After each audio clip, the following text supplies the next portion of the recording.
woods today, they will promise to each other, before all of us, to partake in the big suck that is called life together. Matt and Karyn have had the unfortunate luck of knowing the past 5 years. Matt is also a fraternity brother of mine. And if you couldn't already tell, I strive to be one of the most bitter, pessimistic, and least personal people you will ever meet.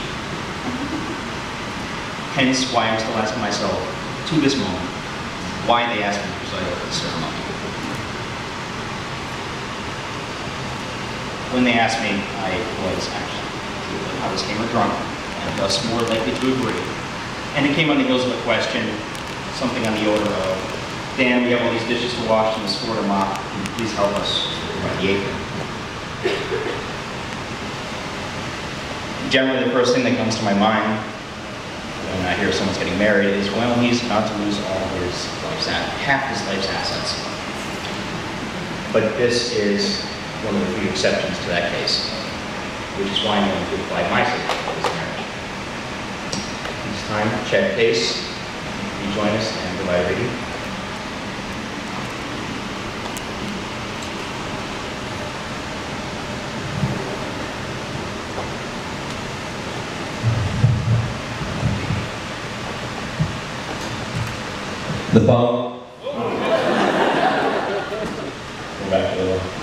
The following is an excerpt from the book The Princess Bride. Look, we can't go back, and we certainly don't want to stay here. So we just must keep on going, as we were before these little things happened. Down, down is our direction.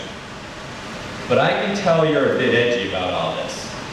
So out of the goodness of my heart, I'll let you walk down, not behind me, and not in front of me, but right next to me, on the same step, stride for stride. And you put an arm around my shoulder, because that will probably make you feel better.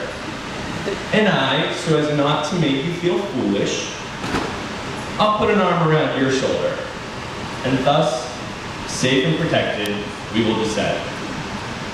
Will you draw your sword with your free hand? I already have. Will you make a fist with yours? It's clenched. Then let's look on the bright side. We're having an adventure. And most people live and die without being as lucky as we are.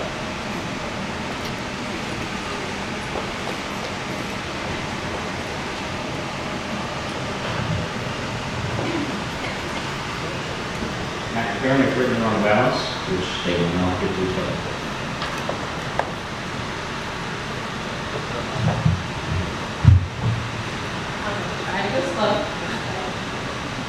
For the past 8 long, stinky years, you've been my best friend. Maybe it would have been longer if I didn't turn you down the first time you asked me out.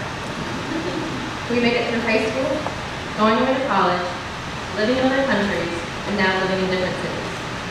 Through all the ups and all the downs, we have survived without killing each other, and I've always considered you my best friend.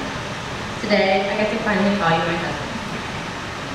I could stand up here and make you a list of promises, like to remember to take my hair out of the drain, to not talk during football games unless a commercial is on, and to always laugh with you and not at you.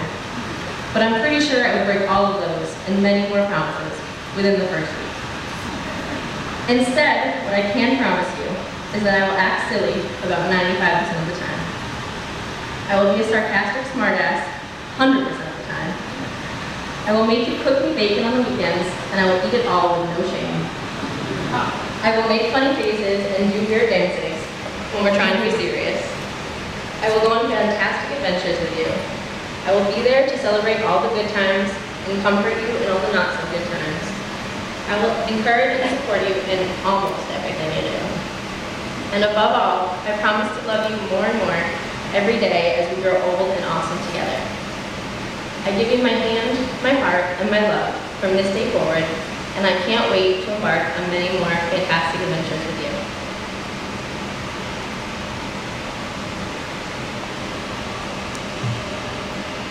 You are my life, my love, and my best friend. May this be a reminder of my love and commitment to you.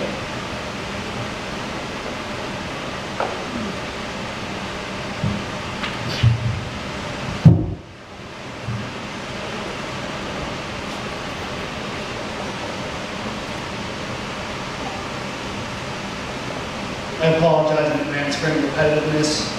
We wrote these independently, and I think this just kind of proves why we're here today.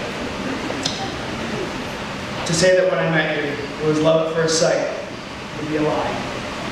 The first time I ever asked you out, you turned me down. It was almost a year later that you claimed I tricked you into our first date, a date which you still insist was not our first. I think this set the tone for our relationship.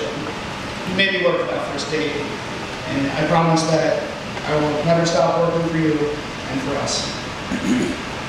In the years that have gone by since that day, we developed a comfort level that many would call uncomfortable. Our weirdness is oddly compatible. Sometimes I notice you looking at me in a way that is focused and passionate, and I smile back at you. Only to realize that you were merely scoping out the blackheads on my face and wanted to pick. Or how I know that when you clap your hands twice and spread your arms, you know that I know that you want me to pick you up, which I always do. Sometimes I can throw a spin in Africa. Why it is you enjoy that, I still don't know, but I promise that I will always be there to pick you up when you need it. I also promise that I will never stifle your weirdness, but instead hope that it grows and continues to make our lives as fun and exciting as it has so far. We have this morbid joke between us that I'm going to live hard and die young. Well, I have some good news and I have some bad news. Good news is I'm definitely going to do that first part, with you by my side. Here's the bad news. I don't plan on dying a single day before we're done living a very long, weird, exciting, crazy, adventurous, loving, and very fulfilling life together. Karyn, you are my life, my love, my best friend, and may this be a reminder of our love and commitment.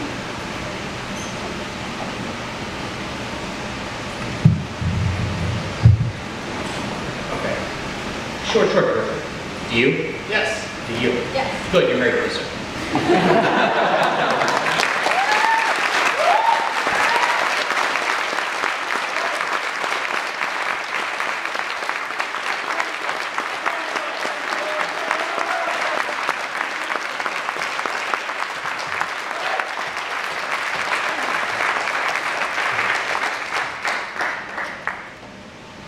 By the power vested in me, some idiot in the governor's office of Massachusetts, I now present to you Mr. and Mrs. Matthew Gaines.